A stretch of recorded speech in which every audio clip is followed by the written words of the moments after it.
जय श्री कृष्ण, राधे कृष्ण। ओम नमो भगवते वासुदेवाय।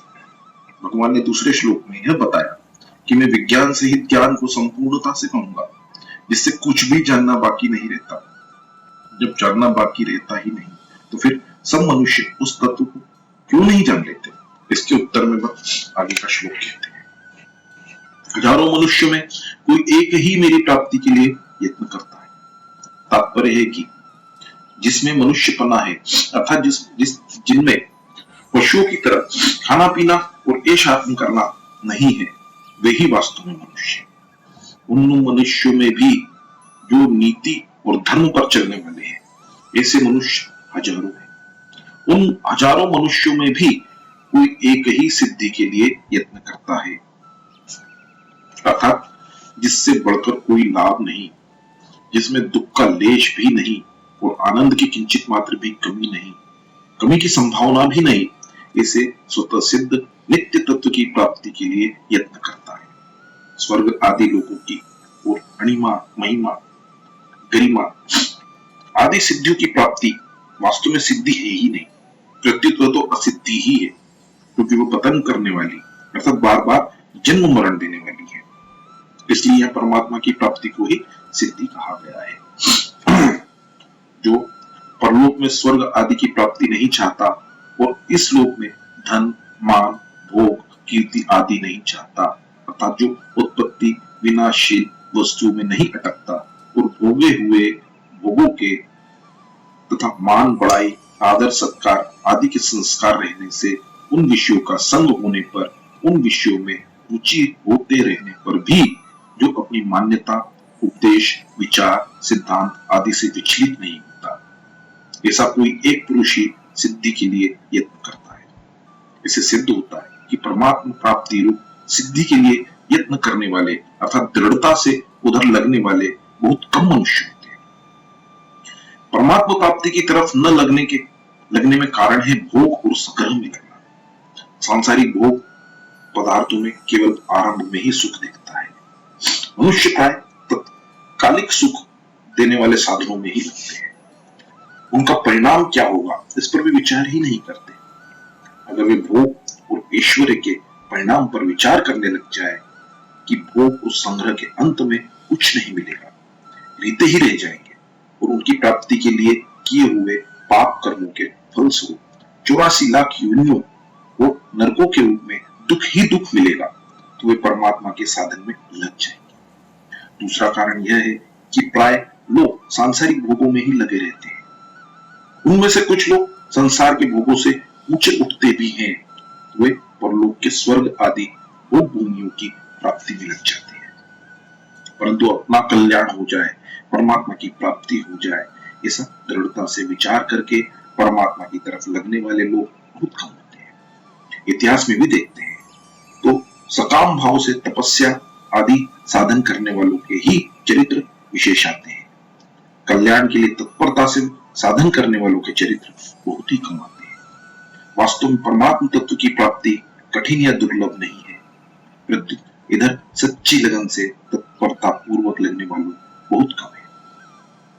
इधर दृढ़ता से न लगने से संयोगजन्य सुख की तरफ आकृष्ट होना और परमात्मा तत्व की प्राप्ति के लिए भविष्य की आशा रखना ही खास है। परमात्मा सब देश में, सब काल में, संपूर्ण व्यक्तियों में, सभी वस्तुओं में, सब घटनाओं में, सब परिस्थितियों में और संपूर्ण क्रियाओं में स्वतः परिपूर्ण रूप से मौजूद है। अतः उनकी प्राप्ति में भविष्य का कोई कारण ही नहीं है। परमात्मा तत्व कर्मजन्य नहीं है।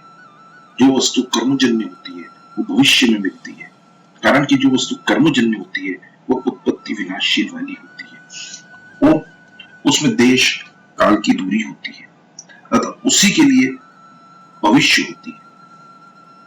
मनुष्य विचार करे कि परमात्मा सभी देश में है तो यहां भी है, जब यहां है तो कहीं जाने की जरूरत नहीं है। परमात्मा समय में है तो अभी भी है, जब अभी है तो भविष्य में क्यों जाए।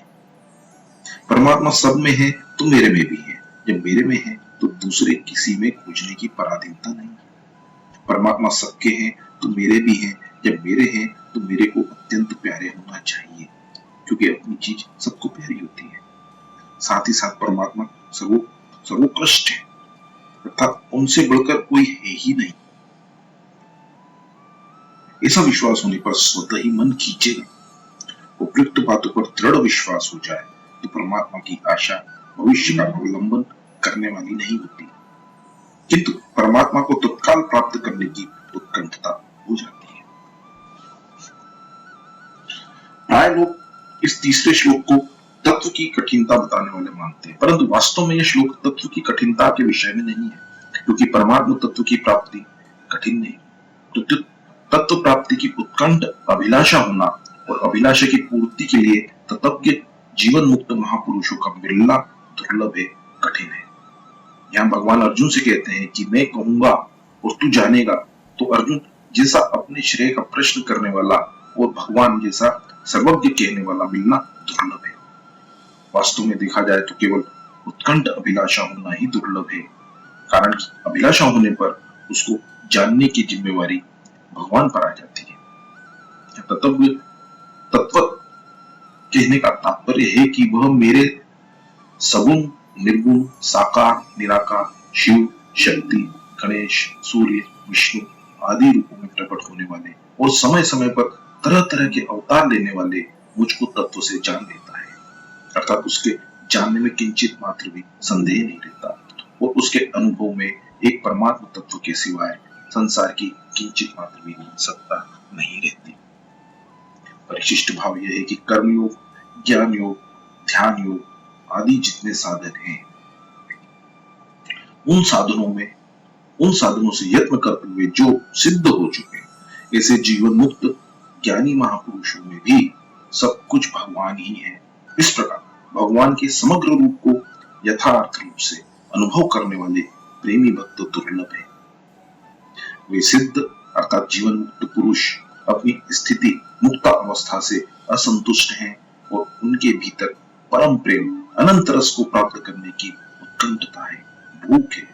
इसलिए ब्रह्म सूत्र में आया है, उस प्रेम स्वरूप भगवान को मुक्त पुरुष के लिए भी अप्राप्य बताया गया है।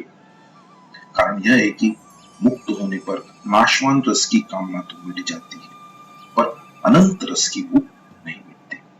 वह भूख भगवान की कृपा से ही जागृत होती है। तात्पर्य है कि जो भगवान पर श्रद्धा विश्वास रखते हुए साधन करते हैं, जिनके भीतर भक्ति के संस्कार हैं, उनको भगवान ज्ञान में संतुष्ट नहीं होने देते, उसमें टिकने नहीं देते और उनकी मुक्ति के रस को फीका कर देते हैं। सिद्ध मुक्त तो कर्मयोगी, ज्ञान योगी, ध्यान योगी आदि सभी हो सकते हैं, पर भगवान के समग्र रूप को जानने वाले सब नहीं होते। अर्थात यततामपि सिद्धानाम पदों का तात्पर्य है कि वे यत्न करते हुए अपनी पद्धति से सिद्ध तो हो गए, पर मेरे समग्र रूप को नहीं जान सके, कारण कि मेरे समग्र रूप को पराभक्ति से ही जाना जा सकता है। क्या माम पद समग्र परमात्मा का वाचक है। भगवान के समग्र रूप को भगवान की कृपा से ही जाना जा सकता है, विचार से नहीं। अर्जुन ने भी गीता सुनने के बाद भगवान से कहा है कि आपकी कृपा से मेरा मोह नष्ट हो गया और स्मृति प्राप्त हो गई।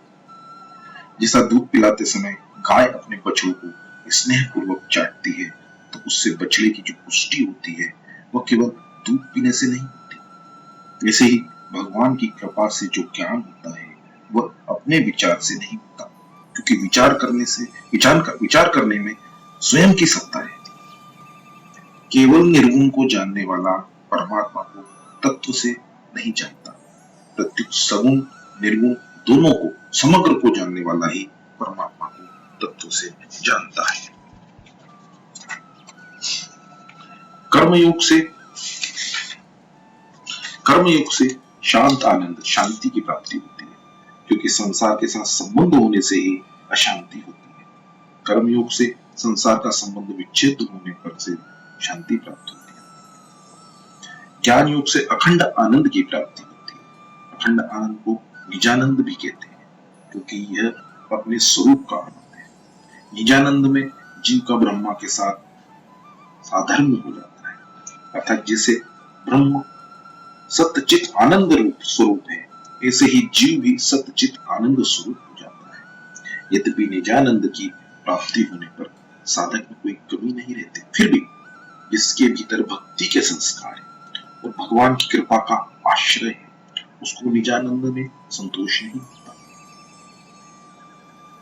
जो मुक्त हो जाता है उसको तो स्वाभाविक ही संतोष हो जाता है, पर जिसके भीतर भक्ति के संस्कार है उसको संतोष नहीं होता। कारण कि भक्ति के संस्कार वाले पर भगवान विशेष कृपा करते हैं और उसको कहीं अटकने नहीं देते।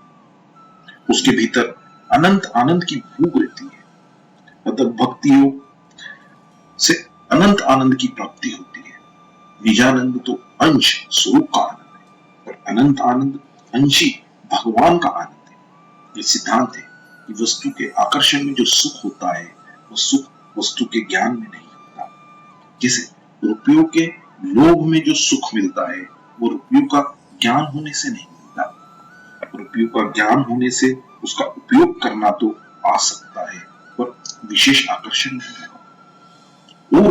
और मिले यह आकर्षण तो लोभ होने से ही होगा। रुपयों का सुख तो लोभ रूप दोष के कारण दिखता है, वास्तव में है नहीं। पर भगवान का आनंद निर्दोष प्रेम के कारण है, जो वास्तव में है। कारण कि भगवान का ही अंश होने से जीव में अंशी भगवान का आकर्षण स्वतः है। यह सिद्धांत है कि अंश का अंशी की तरफ स्वतः आकर्षण होता है। जैसे पृथ्वी का अंश होने से ऊपर फेंका गया पत्थर स्वतः पृथ्वी की तरफ खींचता है। अग्नि स्वतः सूर्य की तरफ ऊपर खींचती है। नदियां स्वतः समुद्र की तरफ खींचती है। यहाँ शंका हो सकती है कि रात को सूर्य नहीं रहता, फिर भी अग्नि रात को ऊपर की तरफ क्यों जाती है? इसका समाधान है कि रात हो या दिन, सूर्य कहीं भी रहे, वो सदा पृथ्वी के ऊपर ही रहता है। इसलिए जैसे भारत के लोग सूर्य को पृथ्वी से ऊपर देखते हैं, ऐसे ही पृथ्वी मंडल पर भारत के लगभग विपरीत दिशा में स्थित अमेरिका आदि के लोग भी सूर्य को ऊपर ही देखते हैं। हमें भगवान की आवश्यकता क्यों है? इस पर विचार करें तो मालूम होता है कि हमारी कोई ऐसी आवश्यकता है जिसको हम न तो अपने द्वारा पूरी कर सकते हैं और न संसार के द्वारा ही पूरी कर सकते हैं। दुखों का नाश करने के लिए, परम शांति को प्राप्त करने के लिए हमें भगवान की आवश्यकता नहीं है। कारण कि अगर हम कामनाओं का सर्वथा त्याग कर लें तो स्वतः हमारे दुखों का नाश होकर परम शांति की प्राप्ति हो जाएगी, अर्थात हम मुक्त हो जाएंगे। हमें परम प्रेम की प्राप्ति के लिए ही भगवान की आवश्यकता है, क्योंकि हम भगवान के ही अंश हैं। जो मनुष्य सांसारिक दुखों से छूटना चाहता है, पराधीनता से छूटकर स्वाधीन होना चाहता है, उसकी मुक्ति हो जाती है। परंतु जो मनुष्य संसार से दुखी होकर ऐसा सोचता है कि कोई तो अपना होता है जो मेरे को अपनी शरण लेकर अपने गले लगाकर मेरे दुख, संताप, पाप, अभाव, भय, नीरसता आदि को हर लेता, उसको भक्ति प्राप्त हो जाती है। तात्पर्य यह हुआ कि मुक्ति पाने के लिए ईश्वर की आवश्यकता नहीं है, प्रत्युत भक्ति पाने के लिए ईश्वर की आवश्यकता है। जब मनुष्य इस बात को जान लेता है कि इतने बड़े संसार में, अनंत ब्रह्मांड में कोई भी वस्तु अपनी नहीं है, प्रत्युत जिसके एक अंश में अनंत ब्रह्मांड है वही अपना है, तब उसके भीतर भगवान की आवश्यकता का अनुभव होता है। कारण कि अपनी वस्तु वही हो सकती है जो सदा हमारे साथ रहे और हम सदा उसके साथ रहे, जो कभी हमारे से अलग न हो और हम कभी उससे अलग न हो। ऐसी वस्तु भगवान ही हो सकते हैं। अब यह प्रश्न उठता है कि जब मनुष्य को भगवान की आवश्यकता है तो फिर भगवान मिलते क्यों नहीं? इसका कारण यह है कि मनुष्य भगवान की प्राप्ति के बिना सुखाराम से रहता है, वो अपनी आवश्यकताओं को भूले रहता है, वह मिली हुई वस्तु, योग्यता और सामर्थ्य में ही संतोष कर लेता है। अगर वो भगवान की आवश्यकता का अनुभव करे, उनके बिना चैन से न रह सके, तो भगवान की प्राप्ति में देरी नहीं है। कारण कि जो नित्य प्राप्त है उसकी प्राप्ति में क्या देरी? भगवान कोई वृक्ष तो है नहीं कि आज बोएंगे वो वर्षों के बाद मिल पाएगा। वे तो सभी देश में, सब समय में, सब वस्तुओं में, सभी अवस्थाओं में, सभी परिस्थितियों में ज्यों के त्यों विद्यमान है। हम ही उनसे विमुख हुए हैं वे हमसे कभी विमुख नहीं हुए। जय श्री कृष्ण, राधे कृष्ण। ओम नमो भगवते वासुदेवाय।